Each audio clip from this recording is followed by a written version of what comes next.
Numbers are really important, particularly in math.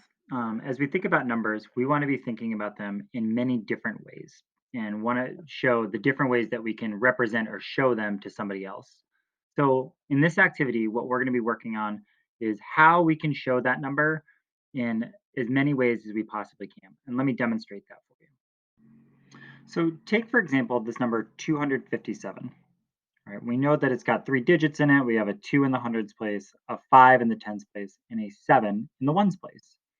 There's a number of different ways that I can go about showing that there is the number 257.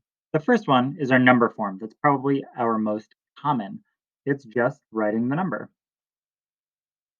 But that's not the only way that I could show that. I could show that on paper by also writing the word form for it. I put an ABC because it gives me an idea that I'm going to use letters for it. So I could write 257. Notice I didn't put and there because I'm not adding the two, it's just 257. Perfect. That's another way for me to show it. Don't worry too much about your spelling in this part. Just want to know that you do know that there's a difference between number and word form. I can then look at my expanded form, which is my hundreds plus my tens and my ones. So here in this number 257, I have two hundreds. I could add 200. And I could look at my tens place, which has five tens, so I would be adding the value for it 50. And then my last part would be 7, which is plus 7. That comes in really, really handy, particularly as we start looking at mental math when we're adding up numbers. We're splitting it up into the hundreds, the tens, and the ones. I could also look at it as pictures and models. These are my tens and my ones. These types of the what in person would be our rods and ones. So here I think about my 200s, and those are flats. I have one, two. I've got my 200.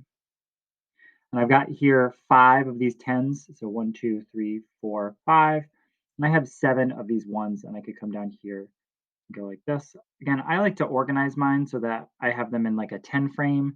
Same thing for my 10s here, so I've got 50 and 7. I could draw this as a number line.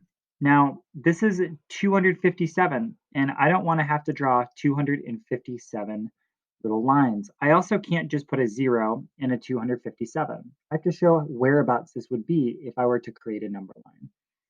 Here, I'm going to be thinking about how I can use some larger numbers to count my way up to get myself close to that 257 and place it on my number line.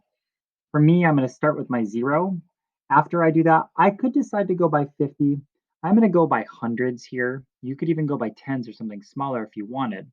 Here, I'm going to count by 100. So that gives me an idea about how much space I have. Going here to my next one is right about here because it's equally spaced from my 0 to 1 is 100. My next top is 200. Finally, this over here would probably be about 300. And now I know that my 257 is somewhere between 200 and 300. And I could come down here and think, well, it's 257 is really close to 250, probably somewhere right around here, 257. The last thing is I can show multiple equations that will show how I would find 257. I'll put that number here so we can keep that fresh in our mind. Here, I want to be thinking about some addition equations and some subtraction equations. When I do this here, I want to be trying to challenge myself. So I don't just want to go, I certainly could go 257 plus 0 equals 257. And I could add 1 or 2, but instead, let's try something a little different. Let's maybe try something like 123 plus, I need to add another 100, another 100, another 34. 134 equals 157. Here, knowing a little bit about my number helps me know that 3 more will get me to that 5, and that 4 more here will get me to that 7. I could do the same with subtraction.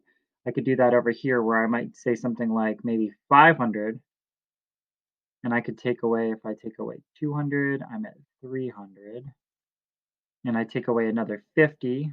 Nope, I went too far. I don't want to take away 50. I want to take away 40, and that gets me to 260, and take away 3, and that gets me to 257. So if I take away 243,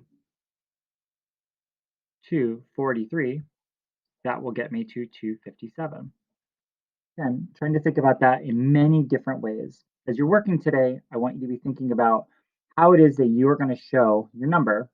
Again, you might want to try it like we did in class, where we put our large number in the circle. Try to challenge yourself with your 3-digit number, and then show your different ways around your piece of paper. Take a picture and upload it to our assignment.